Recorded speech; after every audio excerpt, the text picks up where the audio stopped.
Dress up আছে, এটা হচ্ছে তো অফিসিয়াল ডিসেপ। অফিল ড্রেসআপ। এই যে কাকারা আসছে, আপনি কিভাবে প্রতারণা করেন আরেকবার দেখান তো। এই যে কাকাও দিয়ে দিবেন। এইভাবে আপনি প্রতারণা করেন, কাকা দেখছেন কিভাবে প্রতারণা করে। আচ্ছা যাই হোক, আপনার সাথে কথা বলে ভালো লাগলো। কি নাম আপনার?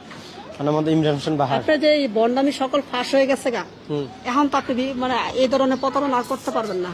না, হয়তোবা আমি প্রতারণা করছি, আমি চাই না বাংলাদেশে কোনো ছেলে প্রতারণা করে আমার মতন বড়লোক হওয়ার স্বপ্ন দেখো না। তোমরা খেটে খাইও, পরিশ্রম করিও। হয়তোবা আমি শয়তানের পাঁদে পড়ে এগুলো করছি।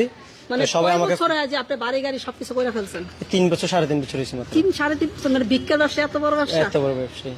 আমার প্রত্যেক মাসে আপনার 70, 80, 1 লাখ এরকম হইতো। আবার রমজান এমনও গেছে, রমজানের মাসে আমার 5 লক্ষ 6 লক্ষ টাকা পর্যন্ত হয়েছে। রমজান মাসে এমন কোনো দিন 10,000, 15,000, 20,000 টাকা। বললেন যে অনেক মুরগি, গরু মাংস, মুরগি মাংস এগুলো আসতে থাকে। ওগুলো মানুষে এমনিতে দেয়। যদি কাউকে যে বলি যে আমি ধরেন আপনার খাইতে চাইলে বাংলাদেশে সবকিছু খাইতে পারি, কোনো একজন যখন বুঝবো যে এই মুরগিটা মানে মক্কলটা উনি ভালো মনের মানুষ, তখন যাই ওনাকে ব্যাস ধরে যদি বলি দেখাই দিই আমি এটা খাবো, তো উনি আমার মায়াতে পড়ে উনি আমাকে নিয়ে দেয়। ওগুলো নিয়ে দেয়। কি নাম আপনার জানি? ইমরান হোসেন বাহার। আপনার দেশের বাড়ি? দেশের বাড়ি নোয়াখালী। নোয়াখালী। জি। কথা বলে ভালো লাগলো। ভালো থাকেন, সুস্থ থাকেন। ওকে।